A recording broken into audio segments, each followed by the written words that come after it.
All right, everybody, welcome in. This is the Stick and Hack Show, and we are still on our summer hiatus. This is the last episode, I believe, until a brand new one hits the airwaves for Season 4. So, with the Ryder Cup imminent, let's go back in time to 2020 and our interview with Mike O'Reilly, Director of Operations at Whistling Straits. That's right, the host of this year's Ryder Cup. He talks to us about the decision-making process of canceling last year's Ryder Cup, moving into this year. It's an incredible interview. Plus, we talk about Ryder Cup stories from the past as we get ready for the Ryder Cup. Let's go back in time to a Stick and Hack Classic. Here's Mike O'Reilly, Director of Operations at Whistling Straits on the Stick and Hack Show. This is a classic episode.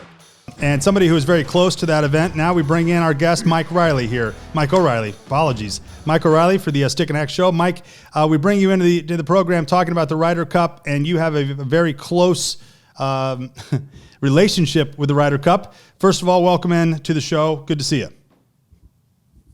Fellas, thanks for having me. Thank you. So, Mike, you were supposed to host the Ryder Cup this year, and that didn't happen. We'll get to that here in just a little bit. We're not going to start the interview with that obvious question. We first want to know a little bit about you and your golf story and what you do. You are the PGA Director of Golf Operations for Whistling Straits, one of the most iconic courses in the United States. Tell us a bit about your story and who you are and what you do. Yeah, no. Well, again, thanks for having me, fellas. Appreciate being here with you. I'm the Director of Golf Operations for Whistling Straits and Black Wolf Run. So all 72 holes. We have 36 holes at Whistling Straits and 36 holes over at Black Wolf Run. We're currently constructing, we can talk about it more if you'd like, a 10-hole par 3 course. That's going to be awesome. We're looking forward to that opening next year. Well, we talk about that a lot, Mike, that we would like to see more of those types of courses and kids and others that can't take on a 72 hole or 18 hole, experience like that and just go play 9 holes just to get out, and a par 3 at that. More and more courses that have the space are doing that. When was the decision made to make that par 3, and what's it going to be like? We've been talking about it for several years. We pulled the trigger, started construction late last year, kind of finishing construction right now. There's 10 holes. 8 of them are fully built and seated. They're working on the last 2 holes, as we sit here right now. We're hoping to open in June of next year. So it's going to be all about fun. We've got a 2-acre putting green, 10-hole par 3. We've got a patio area that's not quite finished yet. We'll have a food and beverage area up there, hopefully a grill that's manned by a chef every afternoon from 3 to 8 type thing, and they're cooking burgers and brats, and you come hang out, grab a couple clubs, play some holes, go on the putting course, and then come back and have a few spotted cows or something nice. On the patio area. Excellent. Yeah. Indeed. Well, that's great. That gives me goosebumps. It does. Well, you highlighted and illuminated your drinking earlier in the show, so I can see why that would. So what else? How long have you been in the golf space? How long have you been at these courses? And tell us a bit about your job in general. Yeah. No, I've been in golf really my whole life. I caddied at a small country club in Hinsdale, Illinois, called Ruth Lake growing up. And I came up to the Kohler area when I was a freshman in college and got an internship. Well, actually, the first year I caddied at Black Wolf Run. This is 1996, before Whistling Straits was open. So I caddied for a couple of years, and I was an intern at Black Wolf Run for a couple of years. I was an assistant professional for several years. I was the head professional at Whistling Straits for 2007 to 17, and I've been the director of golf for the past 3 to 4 years. So I've been with Kohler for a long, long time, almost 25 years. Now, your dad said famously, I've read it several times in articles about you, about starting at the bottom and working your way up. Find a company, find a career you want to be in and work in, and start at the bottom and work your way up. But that's exactly what you've done, and now you are at the top. Was that advice that you followed closely throughout your career? Is that just keep working those rungs of that ladder? Yeah, and I think it's important for leaders to have that understanding of what's going on in other areas of the operation. In my current position, it's a challenge for me to not get as deeply involved in each part of the business because I quote unquote know them. Yeah. So I need to be a little bit more of a leader now, but. My dad, early on we moved up to this area. I'm the youngest of four, so most of the my brothers and sisters were out of the house. I was a senior in high school, moved up to this area, and my dad's like, "Hey, there's a great golf course, it's about 10 miles from here called Black Wolf Run. You should go try to work there." And I ended up doing that. And the advice my dad gave me is, just get in with the best company, and start as a janitor, and learn what happens when the custodial crew is in, and then learn what happens when the caddy goes on the course, and whatever you're going to do, whatever business you're in. It's great advice. Yeah, indeed. I love that. Mike, I'll ask the inevitable question now. You had to cancel the Ryder Cup this year. Kind of walk us through the process of what that decision looked like, and I'm sure you guys had to work with the governing bodies on that decision, and how that went. Yeah, it was certainly a tough one. We would be in advance week right now, so the Ryder Cup was supposed to happen next week. So we would be closed. There would be chalets and bleachers all over the place right now, and now I look out the window and we got some guys practicing on the putting green, which is great too.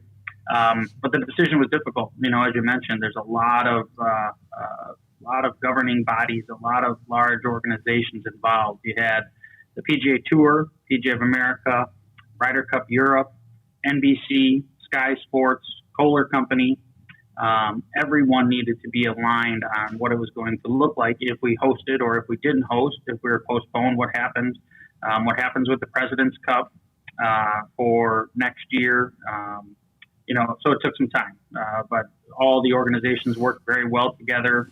Everyone was in the goal of, doing what's best for golf, doing what's best for championship golf, for the Ryder Cup, for the President's Cup, and I think we landed in a pretty good spot. I think it would have been a disaster. You guys talked about the Ryder Cup a little bit before. Not a disaster. I shouldn't say that. It would have been a very different Ryder Cup had we chosen to do it without fans. Yeah. Well, that's the big debate, is that they are right now. Golf is fun to watch on TV because you get to see. Especially like watching the U.S. Open and seeing Winged Foot and some of these other courses. You've never got to see the course. You only see that little sliver in between the fans. It is pretty awesome to see the entire course now on TV without the fans. But the Ryder Cup without fans is a very different experience, and you're not going to have that same intensity. Was it ever talked about that, hey, we can do this without fans if we do these other things, or was it like it's fans or it's nothing? No, it was considered. The options were discussed on what could it look like. Virtual fans, kind of like NBA is doing right now type thing. Yeah. So some of these ideas were certainly discussed. Some of them quickly dismissed, some of them not quickly dismissed. But the PGA of America, who's really the governing body of the Ryder Cup, owns the Ryder Cup, they looked at all options. Just like everyone else is doing now, right? You're looking at all options, can you make it work? And eventually it was decided the best thing we could do is postpone. And then the President's Cup is going to move into 2022. And from here on out, we're back to the even years for the Ryder Cup, 2021, 3, 5, 7. Yeah, so is it been canceled before? Wasn't there one year where it was canceled for another reason? 9/11. 9/11. Yeah. Okay. It was Yeah. 9/11. Yeah. So that took it off that odd year calendar, and now we're going to be back on that. So it's unfortunate because your spot is so awesome, and I can't even imagine what that would have been like. Were you guys disappointed in reality, or was it more of a this is what it is? 2020 sucks. So what are you going to do? What are you going to do? Disappointed, yeah, for sure. We've been planning for, the Ryder Cup was announced to be hosted here at Whistling Straits shortly after the 2004 PGA Championship. So we're talking 15 years ago. Oh my God. Yeah. Man. It's quite the prep. It was announced. Yeah. And Mr. Kohler, his family, the Kohler Company, everyone in this community. We then hosted the 10 PGA, the 15 PGA, and the culmination of the Ryder Cup in 20. So we disappointed. Yes, was the right decision made? Yes. We're still going to host it. We're going to host it next year, and we've moved some of our the planning out. We have to do a few things a little bit differently, but for the most part, we're planning on having a great Ryder Cup in this time next year, almost a year from today. That's awesome. Great. So why is golf so awesome in your part of the Midwest? If for those that are in other parts of the country and never been to Wisconsin and, that upper Midwest area, especially where you guys are on the coast there of Lake Michigan, the golf is so unreal and so natural and really how golf is supposed to be played. You don't have a lot of homes. You don't have a lot of things happening. It is nature golf. Why is it so awesome? And why do people come from all over the country to play golf at Whistling Straits and other courses? Yeah, I think they come first for the cheese curds. I don't know if you guys have had 100%. Yes. I was going to say that, but I didn't want to be that guy. I didn't want to be cheese curd boy. I am cheese curd boy. Thank you. You're a drunk and a cheese curd boy. Wisconsin's kind of my mecca. Yeah, Wisconsin's my mecca. Yeah, so they come for the cheese curds and they stay for the golf. Is that what I'm understanding? Like, whoa, the Straits course is here. Let's play it. No, why is it so awesome? What's great about those courses? Yeah, I mean, there's a lot of different reasons. The people are very passionate about golf in the state of Wisconsin. People are very passionate about sports in the state of Wisconsin. I think, you hit the nail on the head with a couple things. It's the natural setting that we have. None of the courses here in Kohler and many of the, more well-known courses in the state of Wisconsin, you're not going to find them lined by houses. They're certainly not real estate developments. To support the sale of homes. So you're not going to see that a lot. It's the natural setting. The courses here in Kohler, the two courses that Black Wolf run are designed along the Sheboygan River, and just a beautiful use of the land, where the courses at Whistling Straits, the two of them here, were more constructed. It was a flat piece of property. And all the dunes and mounds and bunkers were constructed, and Pete Dye, who designed all four of our courses, did a great job doing that. In other parts of the state, great, public and private golf courses all throughout, and just really good golf, really passionate. As far as public golf is concerned, we have 10 ranked courses. The only state we're behind is number of top 100 public access golf courses is California. So Wisconsin and Michigan have 10 ranked public access golf courses, only behind California. So it says a lot for the Midwest and, what golf we have to offer up here. Your guys' location's a destination for, weekend sticks and hacks. Why do you think, and we kind of talked about this already a little bit, but expound on why those courses are so iconic and have become so iconic at this point? Yeah, I mean, certainly hosting championships that we've hosted in the past gives us, an excitement when people come to our destination. They get really excited about playing the Straits course, and Black Wolf Run has hosted several women's opens, 2 U.S. women's opens in the past, and in the mid-'90s, a couple different events as well. So, the championship allure is certainly something to it. The conditions of our golf courses, they're always in immaculate shape. So that's a great thing as well. But really, I think what's important, we can have great golf. We have great facilities as well. But the important thing, specifically for a buddy's trip, is the hang.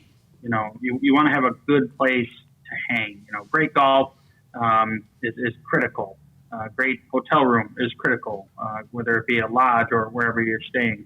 But the ability to spend time with the guys, on what you're doing. And like I mentioned before, that par 3 course in the patio area is a perfect addition to help us improve that.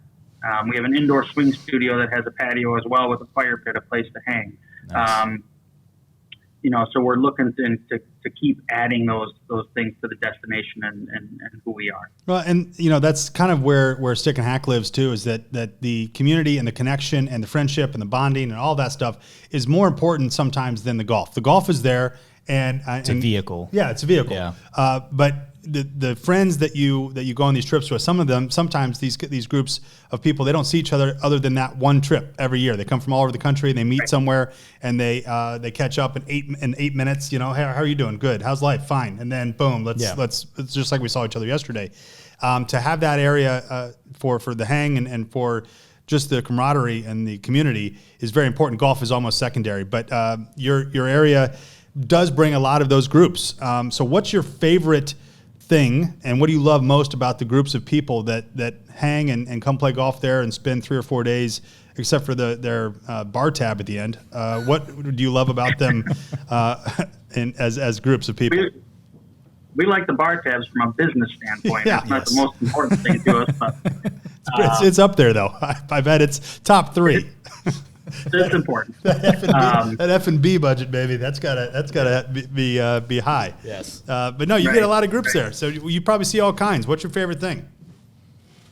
Yeah, I mean, it's the excitement, really. Like I said, because of the iconic nature of our golf courses, the beauty of the golf courses, people are super excited when they arrive, which leaves us with a high bar to deliver on. And to see the excitement when literally someone pulls up to the bag drop at Whistling Straits and they drop their clubs off, and the excitement level that they have for being here is just awesome to see. And then to see our team deliver on it, and when they leave and write us a note, or as they're walking out the door, let us know how it went. It's a pretty special thing to be a part of. And so I'd say, just in general, the excitement that people have to be here, to see their friends, to be, looking forward to the next few days and saying, you know what, we're going to play some awesome golf courses, and I'm going to spend time with these people that I, been looking forward to this for a year now. And, so it's a pretty special thing to be a part of. Let me ask you this. Have you seen some people that really don't care at all about the golf? They are there just for the friends. I mean, you guys, it's not expensive, but it's higher. It's a higher price, for 3-4 days and the lodging and all that stuff. You got to really be committed to golf. Or do you find people there that are just committed to being on a vacation and hey, we're going to play some golf in between all this other stuff? Hacks that are out there. You don't have to be great to enjoy a weekend on a golf retreat somewhere amazing. It doesn't matter the course. Would you agree with that, Mike? Yeah. No, I don't think you have to be great. I think, from from one perspective, it's important that you play the right tees to enjoy the golf course for a hack. Absolutely. So if he does that, you'll be fine. I think he was talking to me. Were you talking to me, Mike? I got you. I heard the rule. I got the starter told me to play up. I get it. Tee it forward. That's right. Absolutely. No, I mean, the golf courses are designed in a way. I mean, to answer your question, I think everyone's coming here for the golf and looking forward to playing the golf courses. Even if it's, if you're not the greatest player, to enjoy the beauty of these golf courses is pretty incredible. Tom Watson played in the U.S. Senior Open here in 2007. He almost won it. We wished he did, but he was close. But he did an interview after the second round, and they asked him, "What do you think about Whistling Straits?" It was his first time here, and he said, "This is probably the prettiest golf course I've ever seen in my life." And we were like, "Tom, say that again." And we didn't record that. You got Tom Watson saying that our facility is the prettiest golf course he's ever played. So, from an enjoyment standpoint, obviously, players want to play well, but from a beauty standpoint, it's tough to match what we have here. So I think people are coming to enjoy the golf courses, whether it be to shoot a good score or just enjoy what we have to offer. And the hang is an important part of it as well. Mike O'Reilly, the guest here, PGA Director of Golf Operations for Whistling Straits. Mike, you started as a caddy at the age of 14. You talked about it a little bit before. Yep. Do you ever long for the days back when you were just a caddy, but then in addition to that, having the knowledge of golf that you do now? So thinking back to then, would you love to have all that knowledge you have now and being a caddy, or was it you just being a caddy and kind of the innocence of it is something that you look back on and that's from a fond memory standpoint? Yeah, I'd probably say yes to both. I look back on those days and learning the game, and I was kind of one of the guys that hung around all the time, and I got to know the assistant pros and looked up to these guys, and they taught me the game of golf. They taught me how to drink a beer. They taught me a lot of different things when you're working in the bag room at a private club. But, to get back there with what I know now, that'd be, I guess, an amazing experience to be able to do that. My old boss, Jim Richardson, he's the vice president of the PGA now. When I was he first came to work for Kohler Company, he asked me, he's like, Mike, what's your dream job? I said, to be a tour caddy. He said, why don't you try to do it? And I'm like, I don't know, because I got a good job here, I guess. So going back to caddying, whether it be at a club or on tour or something crazy like that, would be, I guess, kind of a dream job for me still. Well, we've got a Stick and Hack Challenge golf outing coming up in a couple of weeks. Maybe you come down and caddy for me. Thoughts? I could do that. I could do that. Just say no, Mike. Just say What no. a disaster. Talk about an absolute fall from grace. He won't listen to you. I mean, you're just putting yourself in a position that you're just going to be like, who is this Yahoo? Oh, good. Mike, when Go ahead. I walked down the middle of the fairway. If you're offline, then it's up to you. You gotta. I won't see you for 18 holes. Yeah, absolutely. When golf is your life, it's easy to get jaded by the game, and just the day in, day out operations. You don't get to enjoy golf. You're not playing golf every day. You're teaching, you're doing other things, sure. But it's easy to just kind of be done with the game. But that doesn't seem to be the case with you. What's the secret to being a life in golf and a career in golf and not letting that encapsulate your entire being? Yeah, I mean, I think that's, as a PGA professional, that can happen to many guys. You get so involved in what you're doing on a day-to-day basis, and you forget about, what brought you to the business.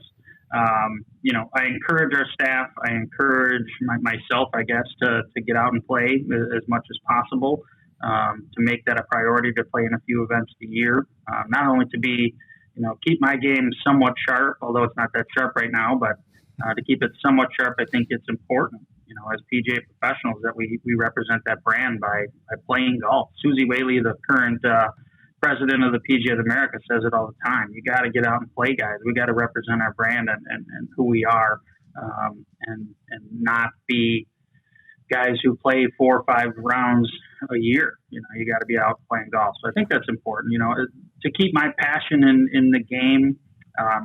I'm the luckiest guy in the world, right? I mean, I work for a great company. We have great facilities, good people. The Kohler family is super supportive of what we want to do. We say we want to do something, and they say, okay. So I'm blessed. I'm one of the spoiled ones in the world, and certainly in the world of golf. Well, no kidding. You just said that your boss tells you to go out and play more golf. Yes, play golf. What company does anybody work for where their boss is like, yeah, you should play way more golf than you do. Yeah. Don't be one of those guys. So Did you play this week? No. What is wrong with you? No, you got. I'd love to have that conversation. Yeah, don't get it. That is luck indeed. Mike O'Reilly, PGA Director of Golf Operations for Whistling Straits. We appreciate your time, Mike. Thank you so much. We look forward to the Ryder Cup next year. You have another year to prep and plan. Can you imagine the guy that didn't do what he was supposed to do for this year's Ryder Cup and just says, like, "Woo! Thank God, I got another year. Dodge that bullet. Got another year to get that email out." Put that on my to-do list. They were going to be really mad when there were no holes out on those greens. I was supposed to make the signs, damn it. I got a whole another year. Mike, enjoy it, and thank you so much. Thanks for being a Stick and Hack member. We appreciate your support, as always, and continued luck there, and hopefully we can come up there and play Whistling Straits sometime. Yeah, thanks for having me, guys. You're welcome as my guest anytime. So let me know when you can make it up. All right, awesome. We did hit record on that, so we do have that on the record. Unlike the Tom Watson, unlike the Tom Watson quote, we do have that. Thanks, Mike. Have a great day. We'll talk to you soon. Thanks, Mike. All right, there you have it. Mike O'Reilly, Director of Operations for Whistling Straits, the host of this year's Ryder Cup. An incredible conversation and a great dude, of course.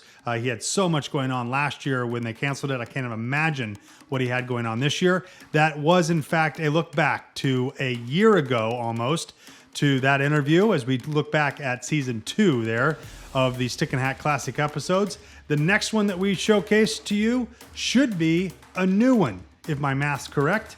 If not, we'll do another Stick and Hack Classic episode with Gary Player. That's a tease that could go one way or the other. Confused? So am I. Enjoy your day. Enjoy the summer hiatus here at the Stick and Hack Show. Bye-bye, everybody. Okay, we're done. This has been the Stick and Hack Show. Go to stickandhack.com to become a free member of the world's greatest golf club without the course.